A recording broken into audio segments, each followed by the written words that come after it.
Assalamualaikum warahmatullahi wabarakatuh. Salam sejahtera bagi kita semua. Saya Mirza Ratriadi. Kali ini dalam tutorial bahasa pemrograman C++. Di kesempatan kali ini saya akan membahas mengenai basic syntax atau sintaks dasar dari bahasa pemrograman C++. Kalau di sebelumnya saya membahas tentang cara download dan menginstal IDE Code Blocks.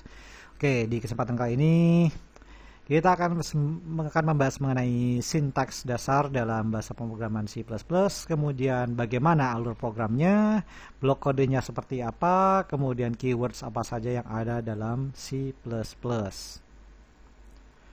Oh ya, sebelum Anda berkomentar, jangan lupa ya biasakan membaca deskripsi yang ada di bawah. Kita mulai saja, kita jalankan code blocks.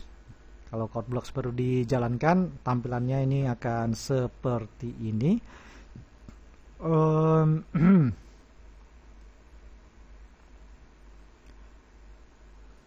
Kita untuk membuat, sebelum mulai coding kita buat sebuah project dulu.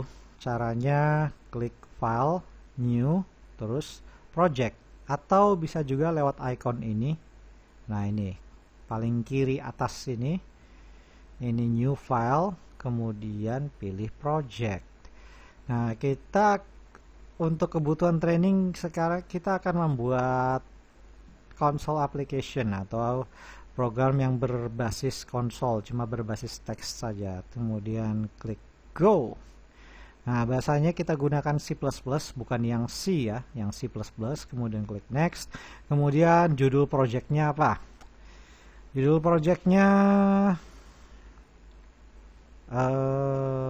sintaks dasar. Sintaks dasar. Kemudian folder tempat naruh projectnya di mana. Kalau saya pribadi sudah bikin sebuah folder di dalam drive D namanya CPP, terus di dalamnya ada subfolder training. Kemudian project file name-nya Anda bisa ganti sendiri, sintaks dasar misalnya ini. Kemudian hasilnya di bawah nanti akan file sintaks dasar .cpb ini adalah file dari projectnya code blocks yang Anda bikin. Letaknya di dalam drive D, folder cpp, subfolder training, terus subfolder sintaks dasar. Ini lokasi yang saya buat sendiri. Anda silakan bikin lokasi Anda sendiri, lokasi tempat menaruh project bebas. Kemudian klik next. Compilernya pilih GNU GCC, ini defaultnya, yang default compiler yang ada yang waktu saya install di video sebelumnya. Kemudian sesudah itu klik finish. Oke, di sebelah kiri di sini ada management window. Di sini ada workspace, syntax workspace, terus ada sintaks dasar nama projectnya. Di dalam sintaks dasar ada source, ada folder source, kemudian ada file namanya main.cpp. CPP ini C++, file main atau file program utamanya. Kalau di double klik, nah keluar nih template dari pemrograman C++ yang umum. Nah, di sini saya nggak perlu ngetik dari awal lagi. Ini enaknya pakai code block, saya nggak perlu ngetik baris include using namespace integer main. Ini sudah disediakan di template-nya. Jadi saya tinggal langsung terangkan saja di sini.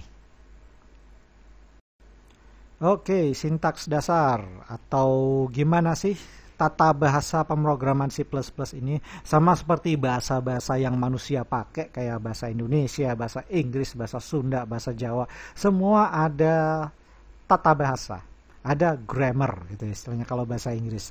Nah, begitu juga bahasa pemrograman seperti C++ ini ada tata bahasanya. Kapan harus menggunakan, kenapa di sini ada baris kosong di sini, terus kemudian ada spasi gitu. Terus ada kata int, kata main, ini apa sih artinya? Nah, ini saya coba jelaskan satu-satu secara dasar aja. Oke, baris paling atas ada tanda apa sih ini? Istilah pound simbol pound. Apa ya? Pound atau sharp, tanda pagar kalau bahasa Indonesianya. Include. Nah, ini kata kunci namanya include untuk mengikut sertakan sebuah modul namanya IOStream. Ini modul dalam bahasa pemrograman C. IOStream artinya input output stream. Jadi supaya program C++ ini bisa menerima input dan output. Kemudian ada keyword namanya using namespace std. Using menggunakan namespace standard.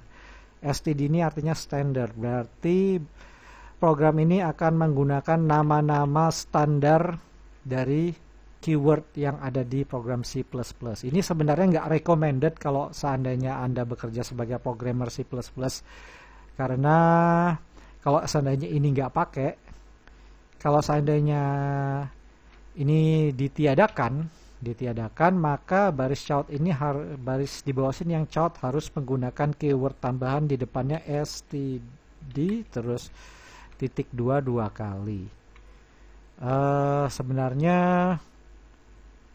disarankan seperti ini kalau Anda menggunakan program yang sudah sangat besar, tapi untuk kebutuhan training ini using namespace standard ini digunakan saja. Kita akan menggunakan baris ini. Kalau Anda bingung, ya nanti suatu saat Anda akan ngerti sendiri setelah beberapa penjelasan berikutnya. Oke, selanjutnya ada int main. Apa ini int main? Int itu artinya integer. Integer itu salah satu variabel berbentuknya integer. Integer itu artinya bilangan bulat. Kemudian main ini artinya utama. Nah, ini adalah yang saya blok ini disebut dengan fungsi. Kita akan mendalami penjelasan fungsi atau function nanti pada pertemuan berikutnya. Oke, yang namanya bahasa C++ minimal itu selalu punya satu fungsi utama, fungsi dasar, yaitu fungsi utama yakni fungsi main. Integer main ini nama fungsi. Yang namanya nama fungsi selalu diapit dengan tanda ini, kurung buka dan kurung tutup. Nah, di bawahnya ini ada kurung kurawal. Kurung kurawal yang di paling bawahnya ada kurung kurawal lagi. Ini bedanya ini kurung kurawal terbuka, ini kurung kurawal penutup, pembuka dan penutup. Ini adalah blok kode. Blok kode dari fungsi. Jadi apa tuh tanda kurung kurawal terbuka dan tutup ini adalah satu kesatuan dari fungsi main ini. Dan di dalamnya kurung kurawal. Nah, di sini programmer akan lebih banyak mengetikkan kodenya. Contoh kode cout. Cout ini atau C output ini adalah kode atau keyword untuk menampilkan sesuatu ke layar. Yang nama cout selalu diikuti dengan tanda lebih kecil 2 kali seperti ini. Ini udah rumus ya, jadi ikutin aja.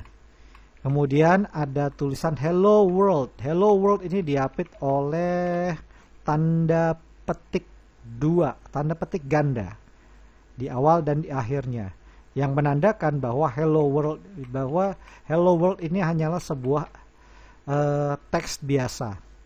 Teks biasa tanpa angka. Namanya teks biasa, cuma sekedar untuk ditampilkan, tidak untuk dikalkulasikan. Nanti kita kenal namanya operasi aritmatika. Kita nanti akan praktek mengenai operasi matematika dasar di C++. Kemudian setelah itu ada tanda lebih kecil lagi, tanda lebih kecil ganda. Di sini terus diikuti dengan keyword ENDL, artinya end line. End line ini artinya sesudah baris ini nanti ada baris baru. Sesuatu yang dicetak setelah end line akan tercetak di bawahnya. Kemudian di akhir baris ini ada tanda titik koma. Selalu ada. Dalam tata bahasa C++, setiap baris kode yang ada di blok itu selalu diakhiri dengan titik koma, yang artinya ini baris akhir dari sebuah baris.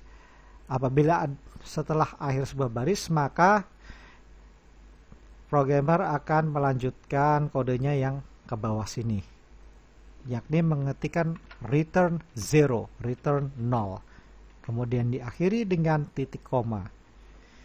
Nah, return 0 ini maksudnya apa ya? Yang namanya fungsi, saya coba jelaskan. Kalau Anda ngerti syukur, tapi kalau Anda nggak mengerti, mudah-mudahan Anda ngerti. Kalau Anda nggak mengerti, ya lewati saja dulu. Oke, return 0 artinya yang namanya fungsi itu selalu mengembalikan nilai.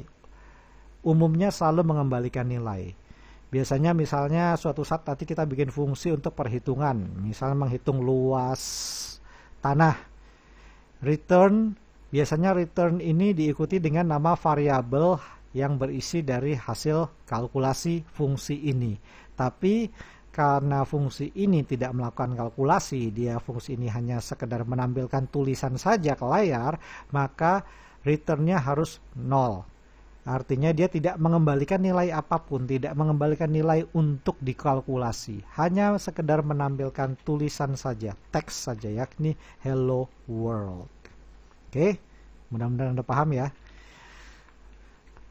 Oke, itu hanya sekedar penjelasan singkat mengenai tata bahasa C++ untuk baris program ini yang cuma 1 sampai 9 aja. 1 sampai 10 ya. 10 ini kosong, tapi nggak apa-apa. Oke, itu cuma penjelasan singkat aja. Kalau penjelasan lebih lanjut nanti di beberapa video berikutnya saya akan menerangkan lebih jauh lagi mengenai sambil berjalan, sambil praktek nanti saya terangkan, dan saya yakin Anda akan ngerti sendiri. Ini baru sebagian kecil saja dari keyword yang ada dalam bahasa C++. Kalau mau lihat kamusnya C++. Kayak bahasa ini aja ya, kayak bahasanya manusia gitu, ada kamus ya, emang ada. Nah, ini yang namanya C++ punya vokabulari, punya perbendaharaan kata. Ini perbendaharaan kata yang ada dalam bahasa C++. Ada ASM, ada auto, ada bool, ada private, ada true, try, type def, terus float, for, return, terus ada sign, size of, if, int, struct, long. Oh, int tadi ada ya di kode ini. Oh ya benar, int main. Terus ada double, ada do. Ya banyak lah. Ini beberapa perbendaharaan kata yang ada dalam bahasa C++. Mungkin Anda kalau udah kerja sebagai programmer bakal pakai semuanya, tapi untuk dalam latihan ini nggak semuanya, kita pakai yang pokok-pokoknya, dasar-dasarnya saja.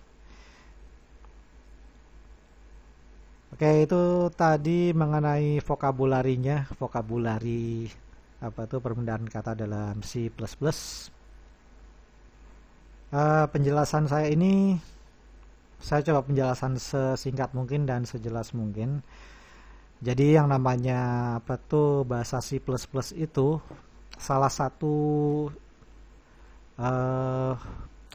fitur utama yang dalam bahasa C++ itu, yang mesti diingat itu adalah bahasa C++ ini sangat case sensitif.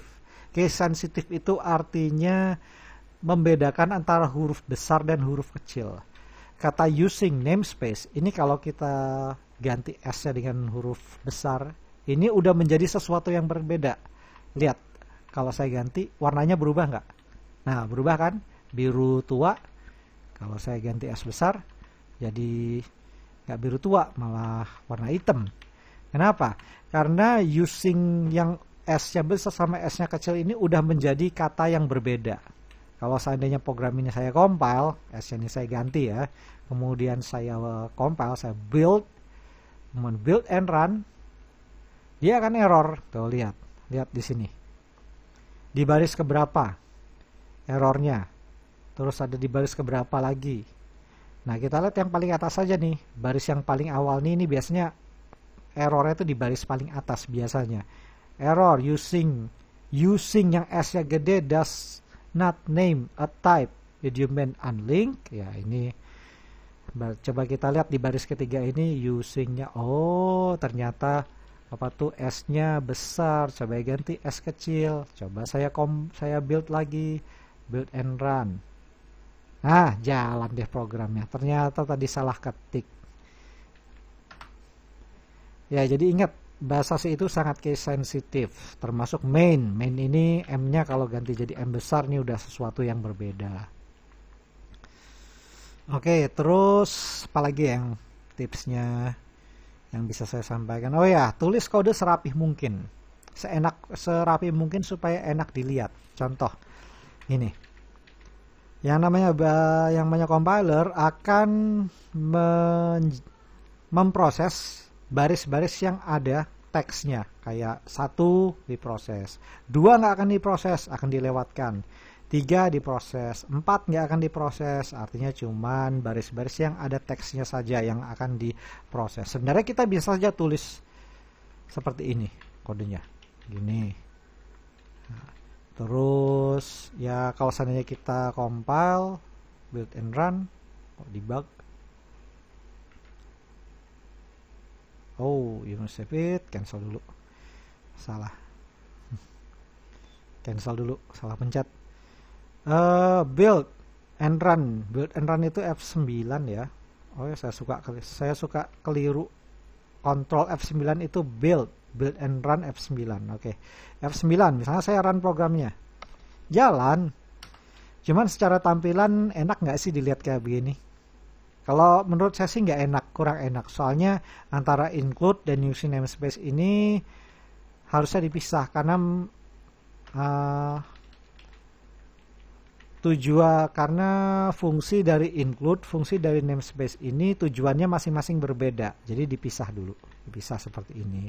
Terus kalau kalian nulis kode yang namanya spasi gini, apa tuh jarak spasi gini, sebenarnya sah-sah aja yang nulis seperti ini. Gini. Gini loh, nggak apa-apa, boleh begini. Returnnya di sini, terus ininya jauh ke sini. Coba saya compile. Jalan. Cuman enak dilihat nggak sih kayak begini, coba. Aneh, bukan nggak enak lagi. Aneh. Makanya gitu. Kalau tulis kode, usahakan serapih mungkin. Jadi lebih enak dibaca. Sebab kalau kalian sudah berkarir sebagai seorang programmer nanti, kalian mungkin nggak akan bekerja sendiri. Kalian akan bekerja dengan programmer lain. Jadi mungkin Anda bikin program apa ya, bukan program, mungkin Anda bekerja di sebuah perusahaan besar. Anda membuat sebuah program yang sangat besar nantinya, terus Anda membuat sebuah unit program tertentu, unit programnya nanti dikerjakan sama rekan Anda. Kalau rekan Anda ngelihat kode Anda nggak rapi, aduh, bisa menghambat pekerjaan loh kayak gitu. Jadi ini kok kode begini amat sih, teman saya nulis nggak rapi amat. Itu bisa menghambat pekerjaan, akibatnya proyek kalian jadi mundur. Oke, apalagi yang mau saya sampaikan mengenai tipsnya? Oh ya, ini. Ini cout, kenapa harus diapit dengan tanda petik double? Sebenarnya bisa diganti dengan ini, tanda petik single. Nah, it's okay. Kalau di build, kalau di compiler lama, dia ini tampilannya hello world, tapi kalau di compiler yang baru, code blocks yang baru ini udah berubah nih ya. Oke. Ini tanda petik ini untuk menandakan bahwa yang di dalam di sini untuk ditampilkan di layar. Cout ini udah saya jelasin belum ya tadi? Sorry, lupa saya. Cout ini artinya cout, artinya untuk menampilkan sesuatu ke layar. End line ini baris. Tadi udah saya terangkan tentang baris. Kalau seandainya IO strip ini saya tiadakan, nah saya tiadakan ya, terus saya compile, ini nggak bakal bisa jalan. Lihat, dia di errornya di baris keberapa? 7, di baris ke-7. Penjelasannya apa? Error, cout was not declared in this scope. Artinya kata chout, keyword chout ini cout belum dideklarasikan di scope ini. Jadi si compiler bingung, ini cout ini apaan sih? Bahasa apa tuh, kata apaan sih kok nggak ada di kamus gua gitu. Kenapa nggak ada di kamus? Karena modul kamusnya itu belum di load, belum di include. Jadi include IOStream ini adalah sebuah baris kode untuk meload IOStream, modul IOStream, input output stream, atau operasi input dan output di program C, di program C++. Ya, ini supaya kode cout ini bisa dijalankan, bisa dikenali di kode program ini. Oke, coba kita jalan lagi. Kita compile lagi. Nah, baru deh dia jalan. Oke, gimana? Udah cukup jelas belum?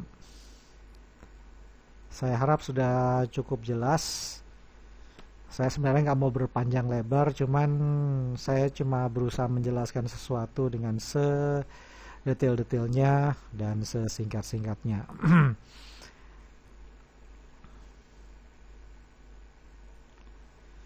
Oke, dalam kesempatan kali ini kita sudah membahas mengenai basic syntax atau sintaks dasar dalam bahasa C++.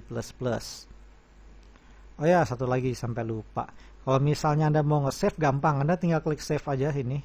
Save, dah selesai. Atau ketekan Ctrl S, maka programnya akan tersimpan. Kalau misalnya Anda mau udahan, mau tutup, mau lanjutin nanti aja, bisa close saja projectnya, close project gitu. Kalau mau membuka project yang tadi, klik aja sini. File, open, atau icon yang ini, open. Tadi saya naruh di CPP terus training. Nah ini training, sintaks dasar. Nah ini sintaks dasar CBP.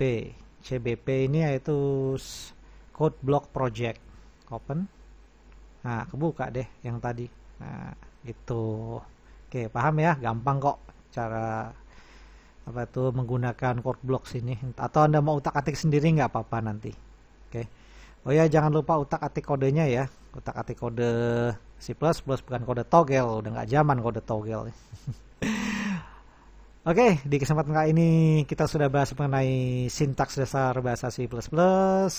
Kemudian kita udah bahas mengenai alur programnya seperti apa, terus ada blok kode dan keywords yang ada dalam C++ yang biasa digunakan. Oke, kali ini dari saya cukup sekian. Mohon maaf apabila ada kekurangan. Oh ya, semoga ini penjelasan saya dapat berguna bagi Anda. Jangan lupa subscribe. Sampai jumpa di lain kesempatan dan wassalamualaikum.